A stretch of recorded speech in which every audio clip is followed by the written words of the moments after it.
She runs at dawn. She always runs at dawn. But this time, the king runs after her. He doesn't know her name.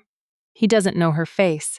He knows the sound she made when she laughed behind a silver mask.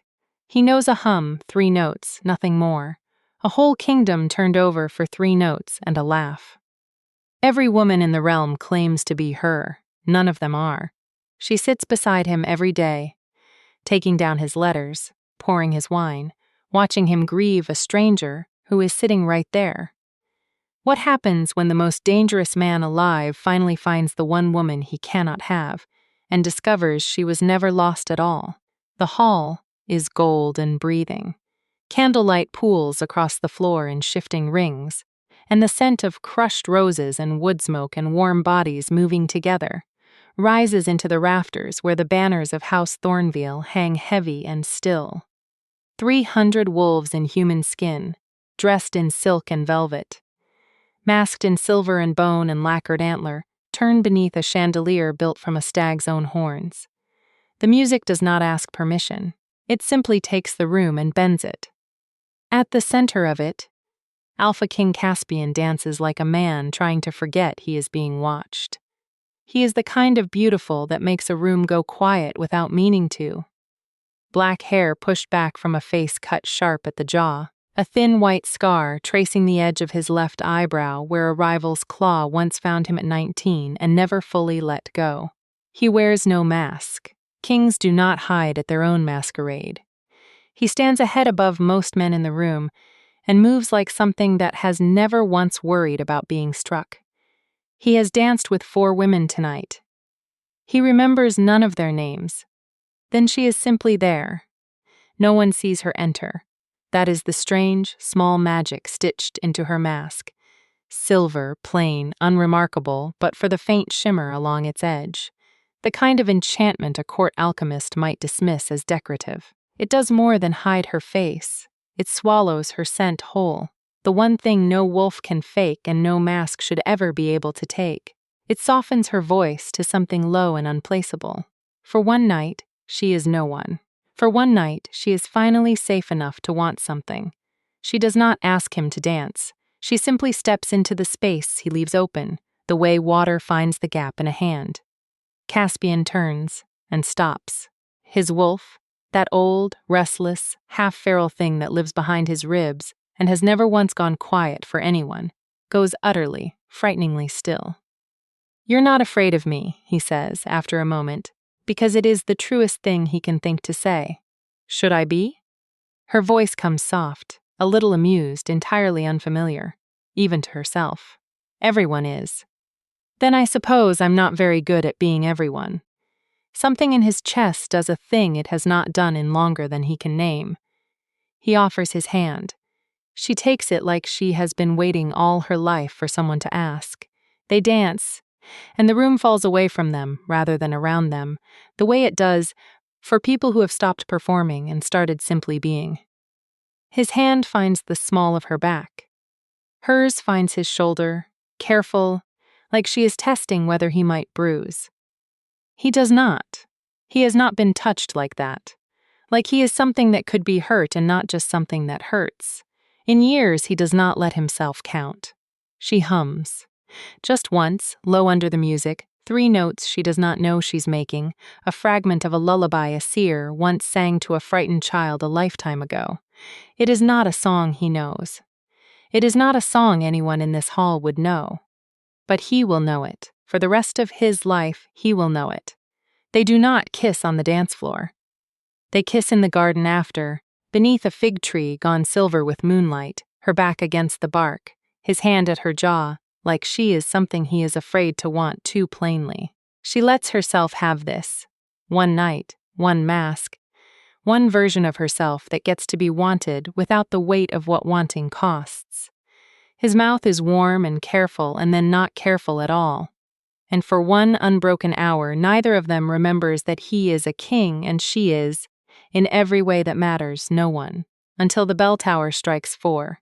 She goes still in his arms. "I have to go," she says. "No, you don't. I do. And there's something underneath it. Not fear of him. Never that. Fear of something older, something that has lived in her like a second heartbeat since she was 9 years old. Please, don't follow me. He doesn't understand it. He won't, not for a long while. But he lets her go, because some part of him, the part that is more wolf than king, recognizes the particular shape of a creature that has learned to run before it learns to be caught. She is gone before the 5th bell. He stands alone under the fig tree until the sky goes the color of a bruise healing, and somewhere in the part of him that does not lie to itself, he already knows. He is going to spend a very long time looking for a woman he cannot describe by anything but a sound. The study smells the way it always smells in the mornings. Parchment and beeswax, the cedar oil Caspian uses on his boots, the cold ash of last night's fire not yet swept. Rhiannon has been here since before the sun cleared the eastern wall, as she is most mornings, arranging the petitions by urgency, trimming the wicks, doing the 1,000 invisible things that keep a kingdom from noticing how much work it takes to run one. She is 26. There is ink on the side of her hand that never quite washes out anymore, a permanent gray-blue shadow along the heel of her palm. Her hair is the color of wet bark, plaited back simply, because elaborate things invite attention, and attention has never once been safe for her. She has a habit, old, unconscious, worn smooth with repetition, of pressing her thumb to the inside of her wrist when she's nervous, as if checking that her own pulse is still where she left it. She did not sleep last night. Her mouth still remembers the shape of a kiss it has no right to remember. She tells herself, as she has told herself every morning for 3 years, that this, the ink, the ledgers, the quiet competence that makes her indispensable and invisible in the same breath, is enough. That being needed is a passable substitute for being wanted. That she chose this, and so it does not count as a wound. The door opens without a knock, because Caspian has never once knocked on the door of his own study, and Rhiannon's whole body reorganizes itself around the sound the way it always does, like a compass finding north. He looks terrible, beautifully, devastatingly terrible, eyes rimmed red, collar open, the particular exhaustion of a man who has not slept because he could not stop replaying something. "You're late," she says. It's because it's easier than asking what's wrong, and because 3 years of practice have taught her exactly how much warmth she's allowed to show him before it tips into something he might notice. "I was at the garden," he says, and then, as if surprising himself, there was a woman. Rhiannon's pen does not stop moving. This, too, is practice. There are always women, Your Grace. Not like this one.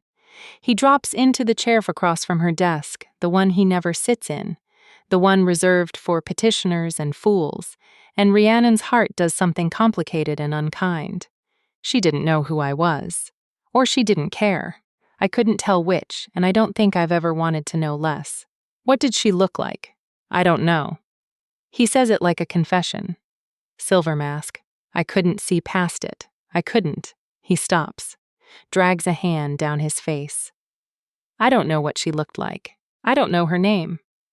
I know what she sounded like when she laughed, and I know she hummed something, 3 notes, over and over, like she didn't know she was doing it, and she left at dawn like the hall was on fire.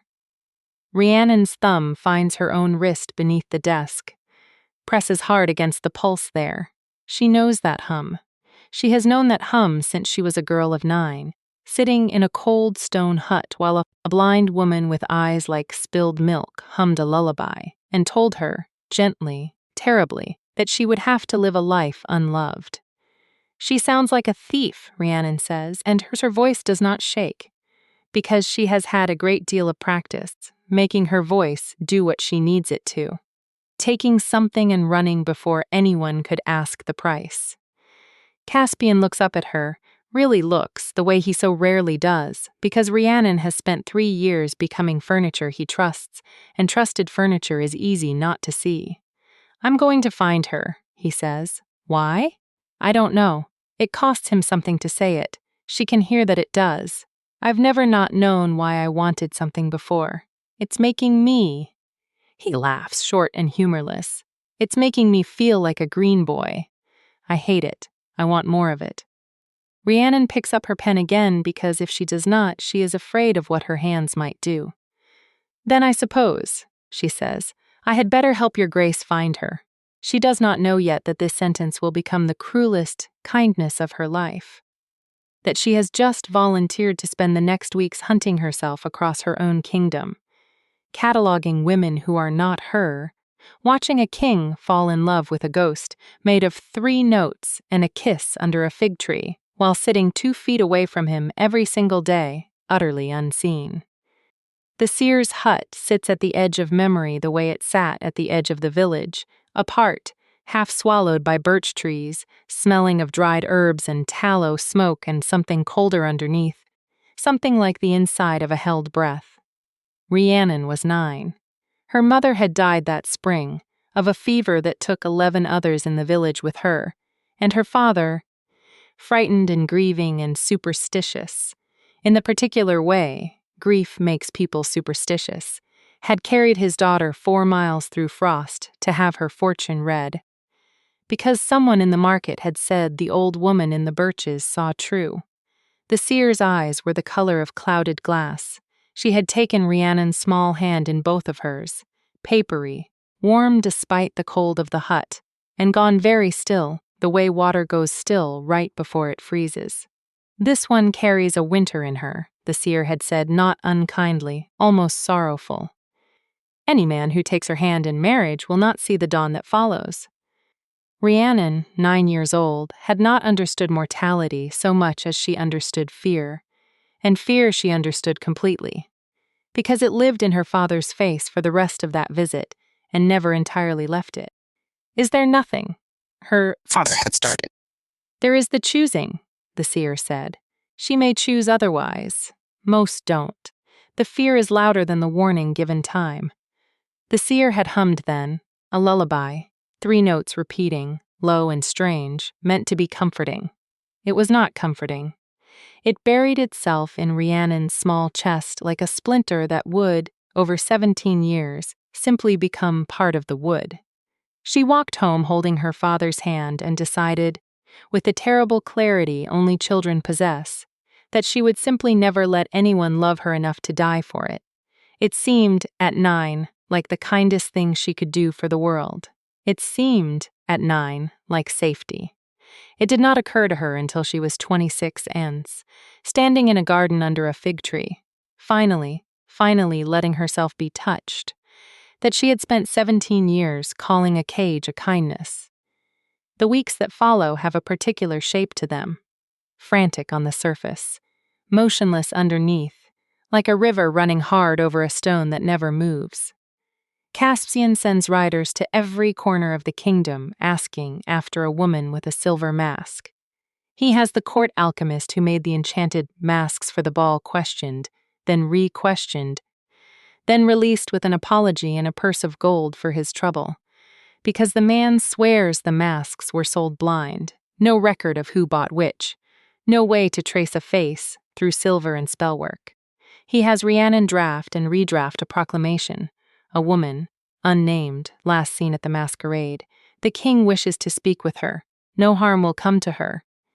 Please, that goes out to every village crier from the coast to the mountain passes. Rhiannon writes the words, "No harm will come to her," in her own hand 41 times across 41 parchments. And each time something in her ribs cracks a little further open, because she knows it is a lie, even if Caspian doesn't. Even if the harm isn't the kind he means. He talks about the masked woman the way other men talk about weather they've never seen, reverent, baffled, half disbelieving their own memory.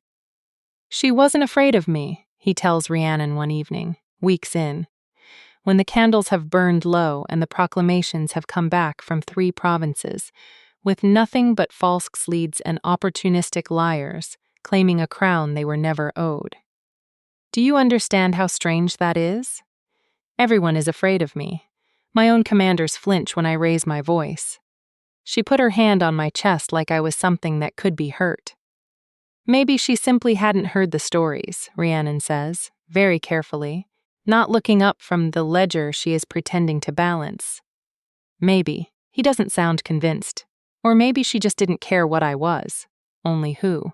No one's looked at me like that since I was a boy too young to be king yet. Rhiannon's pen stills over the page. What did she feel like? She asks, before she can stop herself, and hates herself instantly for the question because some traitor part of her simply wants to hear him describe her own kiss back to her, wants one more theft of something that was already, technically, hers to take. Caspian is quiet a moment. When he answers, his voice has dropped into something low and unguarded that he does not often let his secretary hear. Like coming inside from the cold, he says. Like I'd been standing outside my whole life and didn't know it until someone opened a door. Rhiannon goes back to her ledger because if she opens her mouth again, something true might come out of it, and that would be the end of everything she has spent 17 years building. She does not know, cannot let herself know, that across the desk, his wolf is awake and pacing, restless under his skin in a way it has not been since the garden, because some buried animal part of him recognizes a scent it should not be able to recognize at all. A warmth in the room that pulls at something ancient, and he keeps glancing at his secretary without understanding why, the way a man glances at a familiar word in an unfamiliar language. There is a particular cruelty, Rhiannon is learning, in being trusted with the hunt for your own heart. Caspian brings her every false lead. A merchant's daughter, 3 towns over with hair like the masked woman's. A noblewoman from the eastern hold who claims, falsely and with great confidence, to have been at the ball and danced with the king. Rhiannon interviews them all dutifully because it is her job, and writes careful reports explaining, gently, why none of them are her. She had a laugh that caught in her throat before it came out, she writes, of herself in the third person in a king's official record. This woman's laugh is unremarkable. The king recalls the woman's hands as small, the nails kept short, ink-stained at the first finger. She looks down at her own ink-stained hand as she writes this and does not let herself finish the thought.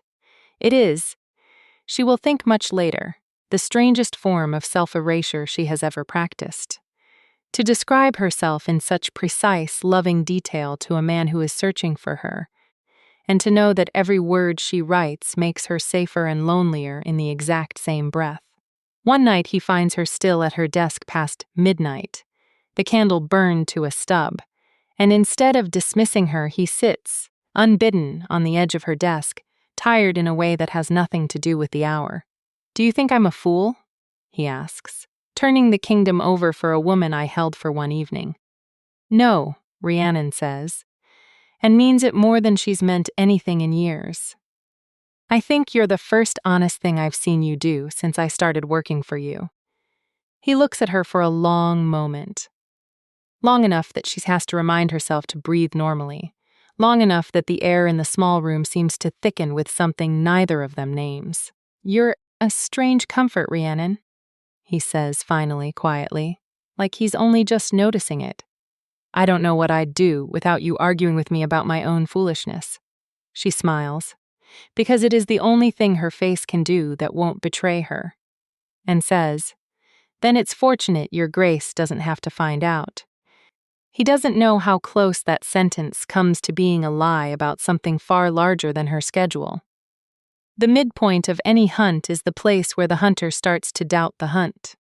It comes for Rhiannon on an ordinary Tuesday, of all the unholy days, while she is sorting through old correspondence from the eastern provinces to settle a property dispute, and finds, tucked between 2 unrelated letters, a name she has not seen in 17 years.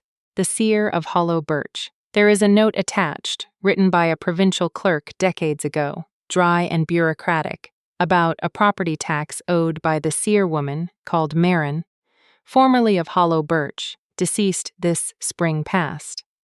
Deceased.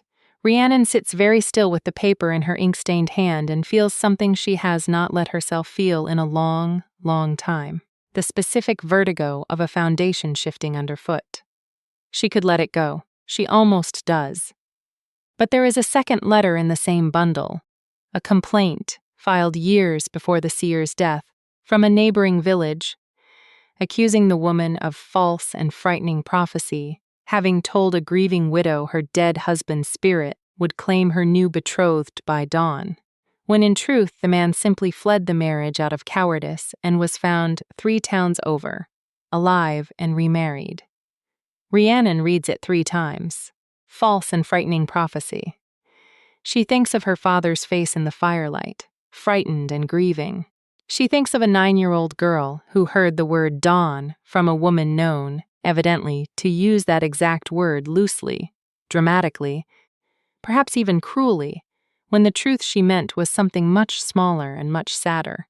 A husband too cowardly to stay, dressed up as a curse to make a grieving widow's pain make sense. She does not sleep that night.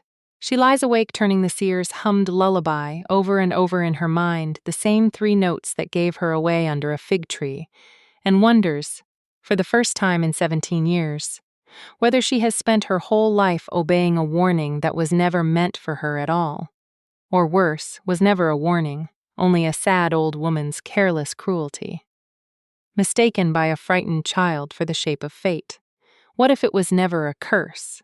What if it was a metaphor for grief, misheard by a 9-year-old who had just lost her mother and needed her terror to mean something? What if, and this thought arrives last, quietest, most dangerous of all, what if it was never even about her? What if there were other widows, other warnings, other frightened children carrying borrowed prophecies meant for someone else's life entirely, the seer's words smeared across decades like ink in rain, landing wherever the fear was thickest? She does not know. That is the terrible opening thing of it. She does not know. And for 17 years, she built an entire self out of the certainty of not having to know, because the not knowing was easier than the risk. In the morning, she does not tell Caspian any of this. She files the letters back where she found them, hands faintly unsteady, and goes to pour his wine as she always does, and watches him describe, for the 100th time, a woman he cannot find, and thinks, I could simply tell him. I could simply say the true thing and let the world end or not end, and either way, I would finally know. She does not say it, not yet. The fear is, as the seer once promised her, louder than the warning given time. But for the first time, underneath the fear, something else has started speaking too, small and persistent. And it sounds, infuriatingly, exactly like hope. She tests it, carefully. The way a woman tests ice she's not sure will hold. It starts small. She lets herself linger half a breath longer than necessary when Caspian's hand brushes hers passing a document. She wears, one morning, a sprig of the same lavender she wore, tucked into her mask the night of the ball, not enough to be noticed, only enough to see if anything in him notices it anyway. He goes still over his correspondence, lifts his head, looks at her with an expression she has never once seen him wear in her presence, confused, searching, almost hungry, like a man trying to remember a word on the tip of his tongue. That smell, he says. Her heart stops so completely she's surprised the room doesn't hear it. What smell? She manages. He shakes his head, frustrated with himself. Nothing. It's nothing. The wind, maybe. Forget it. But he doesn't go back to his letters right away. He sits with his quill unmoving for a long moment, eyes unfocused, his wolf clearly pacing somewhere just beneath his skin, agitated by a thread it cannot quite follow back to its source. It is the closest he has come. It is, Rhiannon realizes with a lurch of feeling too complicated to name, the most frightening thing that has happened to her since the ball, because it means the mask did not erase her so completely as she'd believed. That some animal truth in him is still circling, still hunting, and one day, if she is not careful, it will simply arrive at her door without her permission, and she will not have chosen the moment of her own undoing. That thought should frighten her more than it does. It frightens her less than the alternative, that he will stop hunting, stop circling, give up the search entirely, and marry whichever noble daughter the council eventually presents him with, and she will spend the rest of her ink-stained life loving a man who married a stranger, because the right woman was too afraid to raise her hand. The breaking point, when it comes quietly, the way most true things do. It is a wet evening in early autumn, rain drumming soft against the study windows, and Caspian is in a mood Rhiannon has learned to recognize: restless, raw-edged, the particular exhaustion of a man losing a war he started against his own heart. He has had 3 more false leads collapse in as many days. The council has begun, gently, then less gently, suggesting he abandon the search and turn his attention to securing an heir through more conventional means. "They want me to choose a stranger," he says, pacing, "because I can't find the one who isn't one." Rhiannon, against every instinct of self-preservation she has spent her life cultivating, says, "Maybe she isn't a stranger." He stops pacing. "What do you mean?" This is the moment.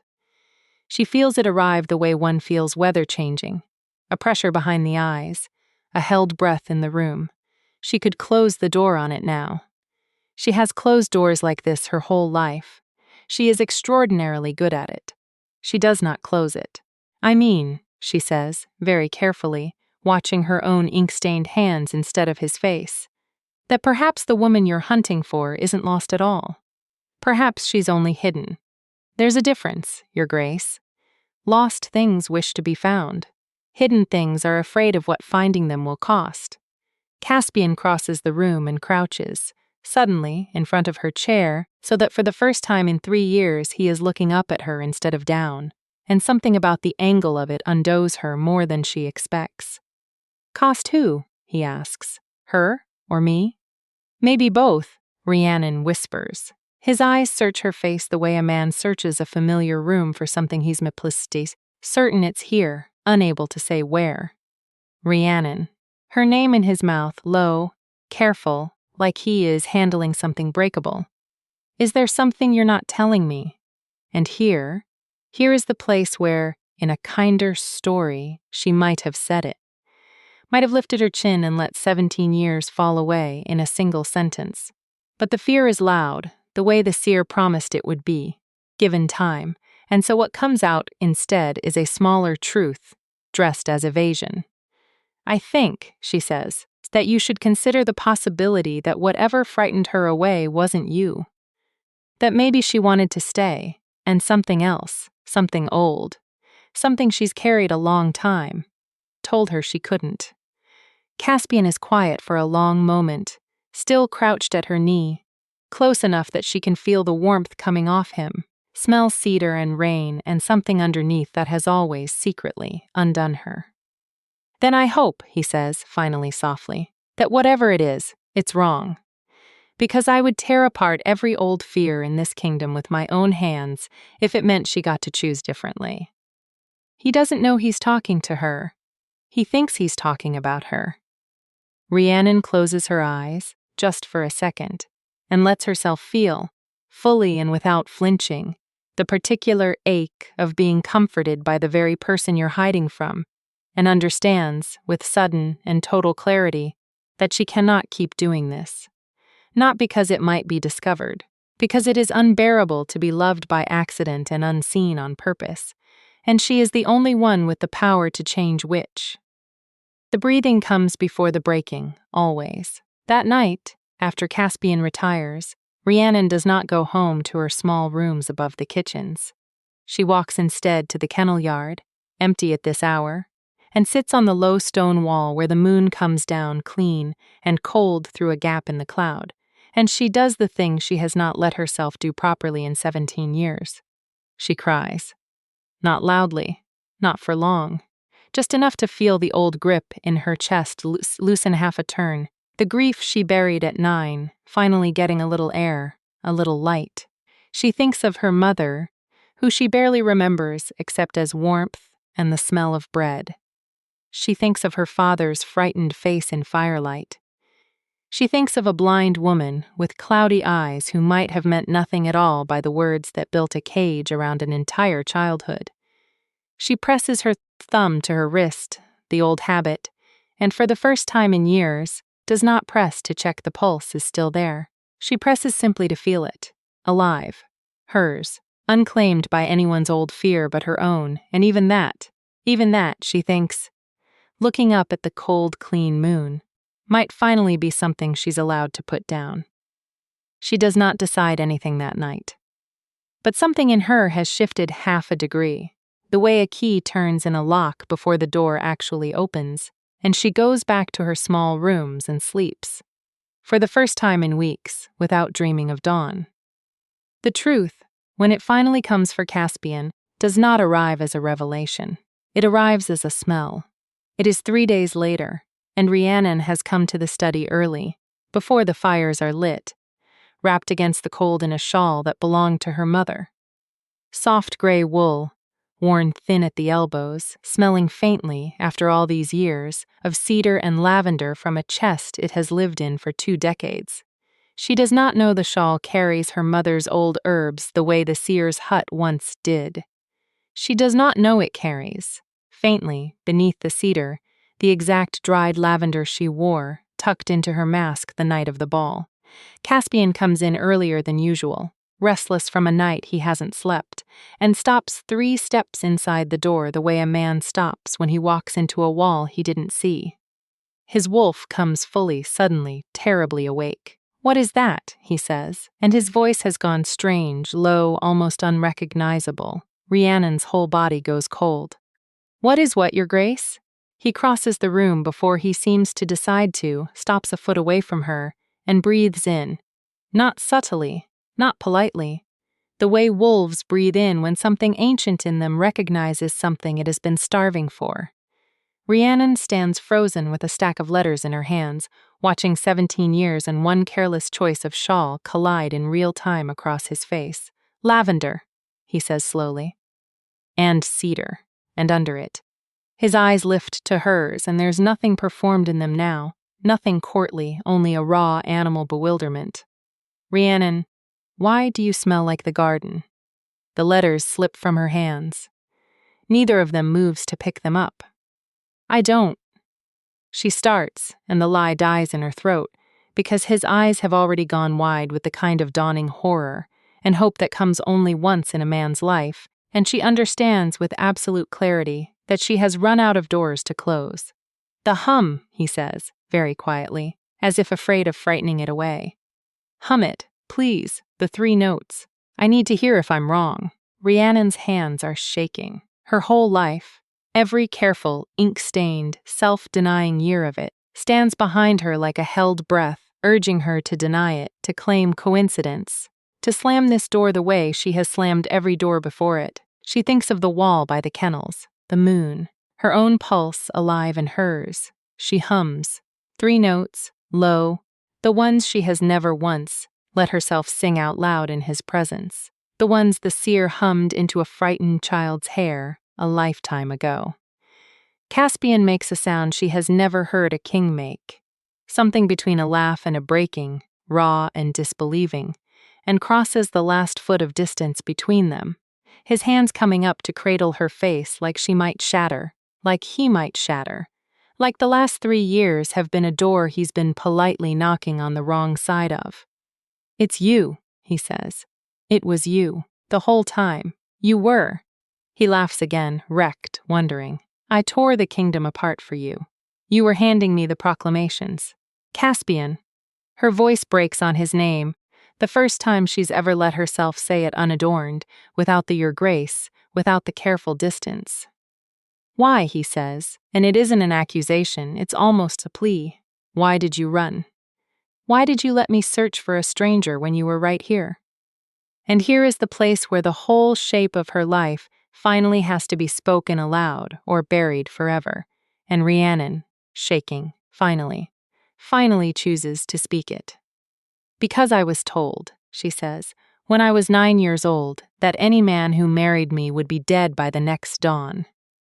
Because I've spent 17 years believing that loving you would kill you. Because I let myself have one night behind a mask because I thought if no one knew it was me, the curse couldn't find us. I thought I was protecting you." Caspian goes very still. His thumbs move, once gently, along her jaw. "And now?" he asks. "Now I don't know if any of it was even true," she says. and the admission costs her everything she has left. The seer is dead. There were complaints filed against her. False prophecies, careless cruelty dressed as sight. I don't know if I built my whole life around a curse or a sad woman's careless words to a grieving child. I don't know, Caspian. I have spent 17 years not knowing, and calling the not knowing safety. And if it's true, he says, very quietly, if there's even a chance, then I would rather have had this, Rhiannon says, and for the first time in 17 years, her voice does not shake with fear but with something fiercer. Then spend one more year being safe and empty. I am done choosing the cage, Caspian. Even if the door was never locked, even if I locked it myself. It does not end there, of course. Power reversal tableau and open-hearted choices both demand their reckonings, and the court, once it learns that the king's quiet, ink-stained secretary is the masked woman who undid him, does not simply applaud and disperse into a happy epilogue. The council, predictable in their alarm, raise the matter of the prophecy themselves. Having heard whispers from frightened servants who overheard what they should not have. An old curse on a secretary marrying a king is, to men who have spent their lives counting risk in armies and treaties, not a small thing to dismiss. Caspian calls a council session 3 days later, and Rhiannon stands beside his throne.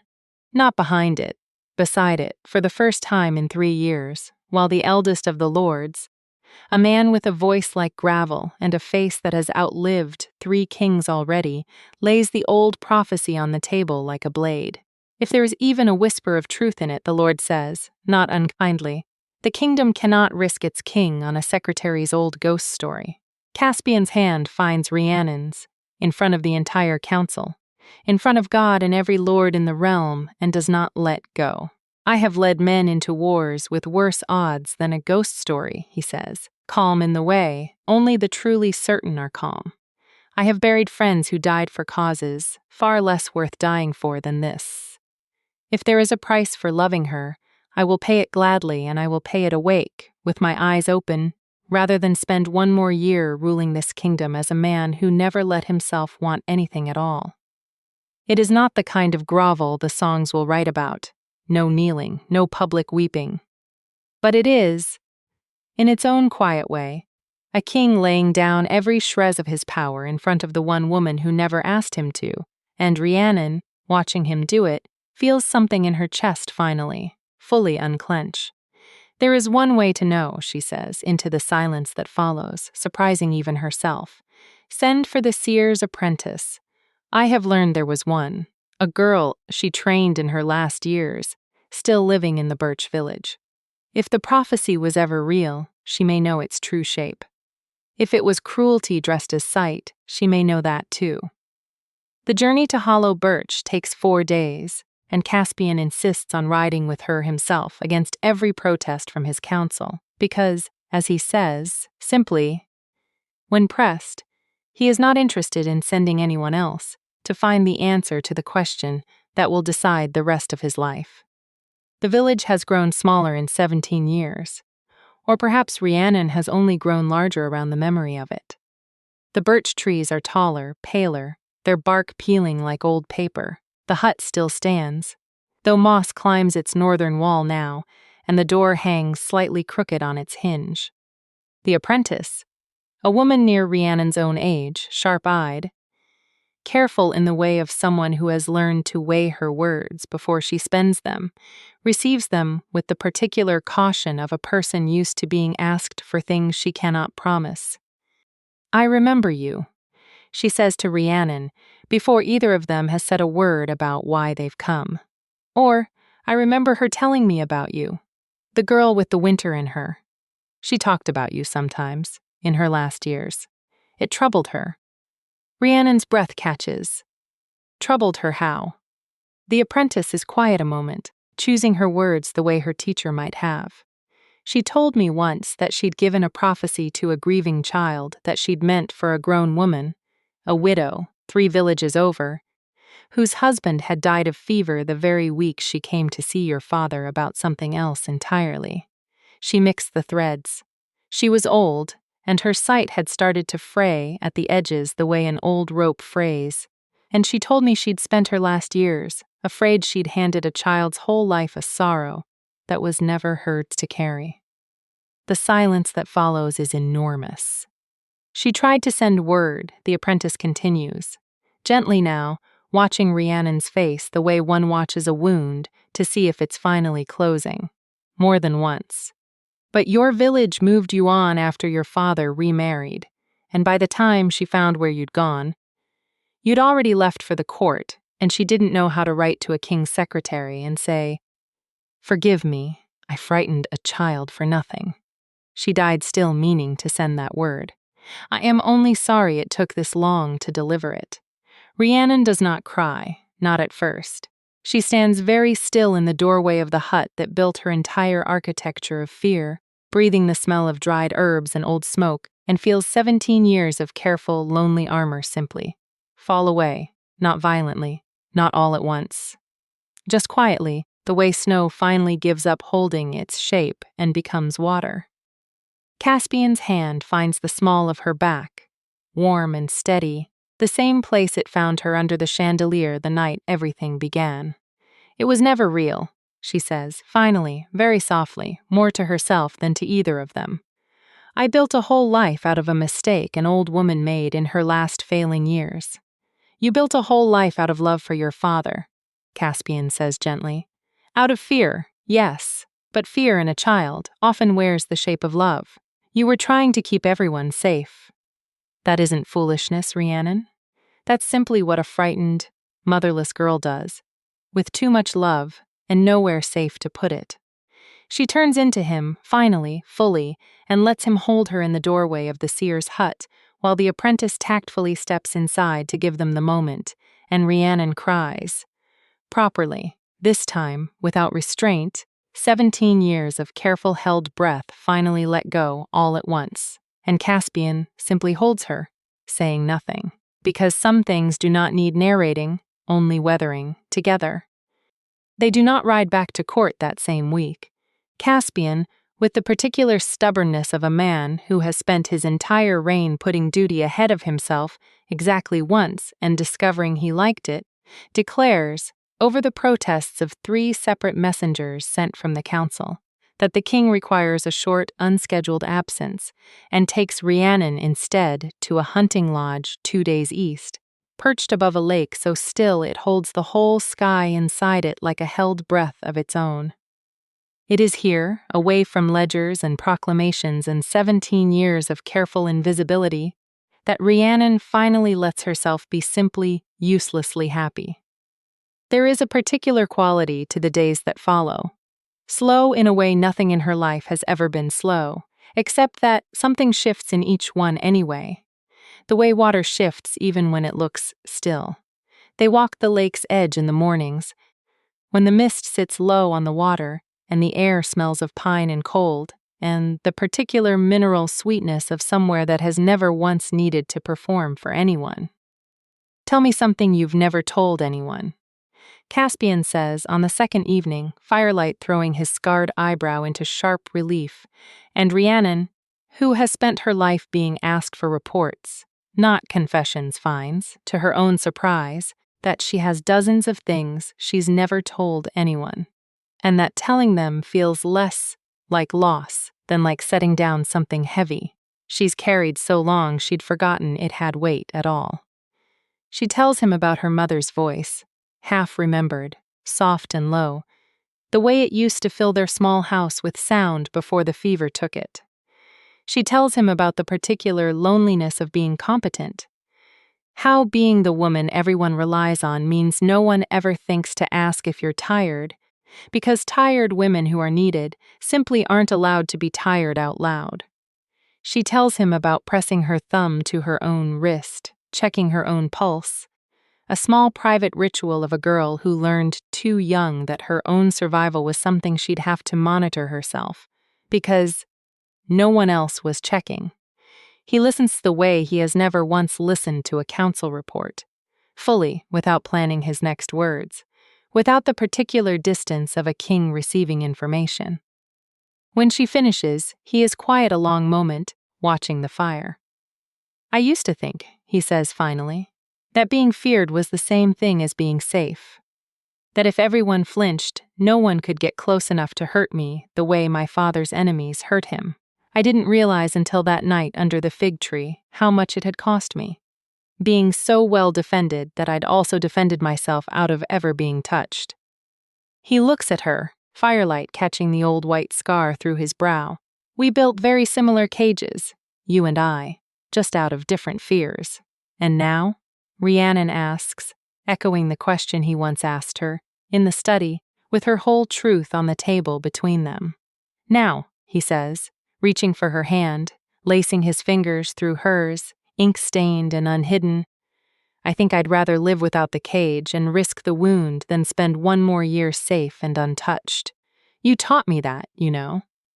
Before I even knew it was you teaching me." The fire under talk, the warmth of him, his thumb tracing slow absent circles against the back of her hand. It builds the way the night at the masquerade built, except there is mask between them now. Nothing hiding her scent or her voice or her face. And when he finally kisses her, slow and certain in a way the garden kiss never had room to be, it is with the particular tenderness of two people who have already survived the hardest part, and are only now arriving at the soft place after. What happens after that belongs only to them. The lodge windows fogged with warmth against the cold outside, the fire burning low and patient, two people finally, fully known to each other choosing, again and again through the night, to stay. In the morning, Rhiannon wakes tangled in him, the lake outside gone the particular silver of early light, and hums without thinking, 3 notes, the same ones that started everything, and feels Caspian's chest move beneath her cheek with a soft, helpless laugh. "There it is," he murmurs into her hair. "I'd know that anywhere now." "You already did," she says. "You just didn't know you knew." The court, when they return, is not unanimous in its joy. Courts rarely are. But the old lord with the gravel voice, upon being shown the apprentice's written account of the seer's confession, grows quiet, and then, to everyone's surprise, kneels to Rhiannon in the hall, an old man's knees cracking against marble, and says simply, "Forgive an old man his fear, my lady. I have buried too many kings to risk losing one easily. I am glad, in the end, to be wrong." Rhiannon helps him up herself because some habits, caretaking, kindness, the instinct to ease another's discomfort before her own, were never the problem. The problem was only ever that she'd never let anyone do the same for her. That, too, she is learning to let happen. The wedding, when it comes, and it comes faster than the council would prefer, and exactly as fast as Caspian insists upon, because, as he tells them, with the particular dry humor of a man who has spent a great deal of time waiting for things he didn't know he was waiting for, he has already waited 3 years longer than necessary without knowing it, is not the masquerade kind of grand. It is held in the same garden, under the same fig tree, with rather fewer masks and considerably more daylight, and Rhiannon wears no enchantment over her face at all, because for the first time since she was 9 years old, she wants every single person present to know exactly, plainly, unmistakably who she is. She hums her 3 notes walking up the garden path, not because she means to, but because she has stopped being able to stop herself. And Caspian, waiting at the end of it with his scarred eyebrow and his too long for a killer lashes, and his whole terrifying reputation gentled finally into something soft enough to be looked at directly, hears it and simply laughs. Open? Unguarded. The laugh of a man who tore a kingdom apart, looking for a stranger and found, instead, that the woman he loved had been beside him the entire time, patient, ink-stained, and quietly, hopelessly brave.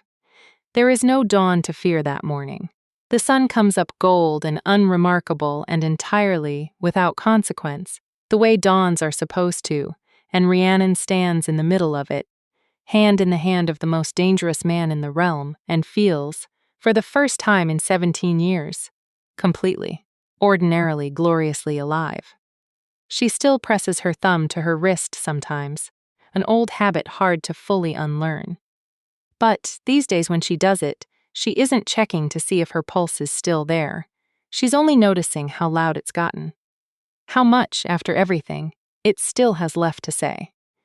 And that, dear listener, is where I'll leave them, in the garden, in the gold light, with a hum on her lips and a king who finally fully sees her.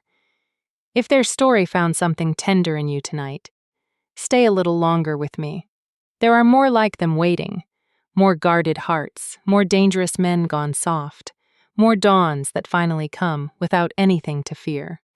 Until then, be gentle with whatever cage you're carrying. Sometimes the door was never locked at all.